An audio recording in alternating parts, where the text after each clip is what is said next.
Hi hello అందరికీ నమస్కారం. Welcome back to our channel. Telangana రాష్ట్రంలో రైతు భరోసా నిధులు రైతుల ఖాతాలలో జమ అవుతున్నాయి. అయితే ఇప్పటివరకు జమ కాని వారికి ఎప్పుడు జమ కాబోతున్నాయి అనే సమాచారంతో పాటు పక్కా సమాచారం మీకు ఈ వీడియోలో నేను అందించబోతున్నాను. ఎంత మేర రాష్ట్ర ప్రభుత్వం రైతు భరోసా నిధులు అందించబోతుంది, అది 5 ఎకరాల, 10 ఎకరాల, 15 ఎకరాల అనేది పక్కా సమాచారం అందించబోతున్నాను. మీకు ఎంత పట్టా కలిగి ఉంది, ఆ పట్టాకి ఏ రోజున నిధులు జమ కాబోతున్నాయనే సమాచారాన్ని కూడా ఈ వీడియోలో తెలియజేయబోతున్నాను. కాబట్టి మీరు ఒక్కసారి వీడియోని చివరి వరకు చూసి పూర్తిస్థాయి సమాచారం రైతు భరోసాకి సంబంధించి ఏంటి, విధి విధానాలు ఏంటి అనే సమాచారం కూడా తెలుసుకోండి. మర్చిపోకుండా వీడియోని లైక్ చేస్తారని ఆశిస్తున్నాను. వీడియో కింద కామెంట్ సెక్షన్లో కూడా మీకు ఏమైనా డౌట్స్ ఉంటే తెలియజేస్తారని కూడా ఆశిస్తున్నాను. 5 ఎకరాల వరకు రైతు భరోసా ఇవ్వాలనుకునే వాళ్ళు 5 అని, 10 ఎకరాల వరకు రైతు భరోసా ఇవ్వాలనుకునే వాళ్ళు 10 ఎకరాలని, 15 ఎకరాల వరకు రైతు భరోసా ఇవ్వాలనుకునే వాళ్ళు 15 ఎకరాల వరకు అని కింద కామెంట్ సెక్షన్లో కామెంట్ చేయండి. మీరు కూడా కామెంట్ సెక్షన్ బాక్స్ని చూసుకోండి, ఎన్ని ఎకరాల వరకు ఇస్తే బాగుంటుందని అందరి అభిప్రాయాలు ఉన్నాయని తెలుస్తుంది. ఇక అప్డేట్లోకి వస్తే, సీఎం రేవంత్ రెడ్డి గారు తెలంగాణ రాష్ట్రంలో ఒక్కసారి వివరించిన విధానం కనుక చూసుకుంటే, 1 ఎకరం పట్టా కలిగిన రైతులు, 1 ఎకరం లోపు పట్టా కలిగిన రైతులు తెలంగాణ రాష్ట్రంలో 24 లక్షల మంది సుమారుగా ఉన్నారనే సమాచారం తెలుస్తుంది.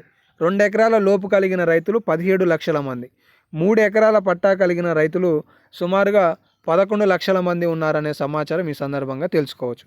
ఇక్కడ 800 కోట్ల రూపాయలు, 7,500 రూపాయల చొప్పున ఇస్తే సుమారుగా, ఇక్కడ 1,500 కోట్ల రూపాయలు, ఇక్కడ సుమారుగా 1,400 కోట్ల రూపాయలు. ఇలా 4 ఎకరాల పట్టా కలిగిన రైతులు తెలంగాణ రాష్ట్రంలో 6 లక్షల మంది ఉంటే, వీళ్ళకి సుమారుగా 1,500 కోట్ల రూపాయల మేర అవసరం. 5 ఎకరాల రైతులు సుమారుగా 4 లక్షల మంది ఉంటే, వీళ్ళకి సుమారుగా కూడా 1,500 కోట్ల రూపాయల మేర ఖర్చు అవుతున్నాయనే సమాచారం తెలుస్తుంది. అయితే దీని ఆధారంగా చూసుకుంటే, తెలంగాణ రాష్ట్రంలో సంక్రాంతి అంటే జనవరి నెల చూసుకుంటే 7,500 రూపాయల రైతు భరోసాకి సంబంధించి రాబోయే 2025లో ఈ పథకాన్ని ప్రారంభించబోతున్నారు. ఇప్పటికే రైతు బంధు పేరుతో గతంలో ఇవ్వాల్సిన ఏదైతే వానాకాలం సీజన్ ఉందో దీనికి ఇవ్వలేదు. ఆల్రెడీ యాసంగి సీజన్ కూడా స్టార్ట్ అవుతుంది. దీనికి చాలామంది కూడా పంటలు వేశారు, వీటికి కూడా ఇంకా ప్రారంభం కాలేదు. అయితే ఉన్న విశ్వసనీయ సమాచారం ఏంటి అంటే, జనవరి 1 తారీఖు మొదటి వారంలో 2వ తారీఖు, 3వ తారీఖు, 4వ తారీఖు వరకు రాష్ట్ర ప్రభుత్వం సుమారుగా 4,000 కోట్ల రూపాయలు జీతపత్యాలకు కేటాయించబోతుంది.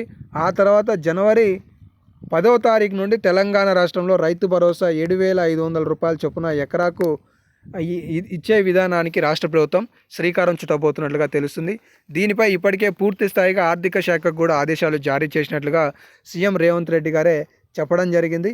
45 రోజులలో 7 నుండి 8,000 కోట్ల రూపాయలు, ప్రతి 10 రోజులకి 2,500 కోట్ల రూపాయలు సుమారుగా రైతుల ఖాతాలలో సర్దుబాటు చేయడానికి పక్కాగా ప్రణాళికను రూపొందించుకోండి అని చెప్పేసి చెప్పడం జరిగింది. అయితే ఈ డిసెంబర్ నెలలో ప్రత్యేక అసెంబ్లీ సమావేశాలు అనేవి నిర్వహించబోతున్నారు. ఈ ప్రత్యేక అసెంబ్లీ సమావేశాలలో రాష్ట్ర ప్రభుత్వం రైతు భరోసాకి సంబంధించిన విధి విధానాలను ప్రకటించి, ఏ విధంగా ఎన్ని ఎకరాల వరకు రైతుల ఖాతాలలో జమ చేయబోతున్నామనే సమాచారాన్ని ఈ సందర్భంగా తెలియజేయబోతున్నారు. గతంలో యాసంగి సీజన్లో ఇదే కాంగ్రెస్ రాష్ట్ర ప్రభుత్వం ఇలా గతంలో కేసీఆర్ గారు ఏ విధంగా అయితే ఇచ్చారో అదే రీతిలో రేవంత్ రెడ్డి గారు కూడా సీఎం అయిన తర్వాత కూడా నిధులు అనేవి కేటాయించారు. మొత్తానికి 5 ఎకరాల లోపు ఉన్న వారికి చూసుకుంటే, గతంలో 5,000 రూపాయల చొప్పున చూసుకుంటే, ఇక్కడ మనం చూసుకోవచ్చు 64 లక్షల మంది రైతుల ఖాతాలలో 5,000 కోట్ల రూపాయలు సుమారుగా జమ అయ్యాయి అన్నమాట. ఇదే విధంగా చూసుకుంటే మొన్న సీఎం రేవంత్ రెడ్డి గారి స్టేట్మెంటు 7,000 కోట్ల రూపాయలు అంచనా వేశారు. అయితే 5 ఎకరాల వరకే రైతు భరోసా ఇవ్వబోతున్నారనేది విశ్లేషకుల అంచనా అయితే అర్థమవుతుంది. సో ఒక స్టేట్మెంట్ ఆధారంగా కాక మనం పరిశీలించలేకపోవచ్చు.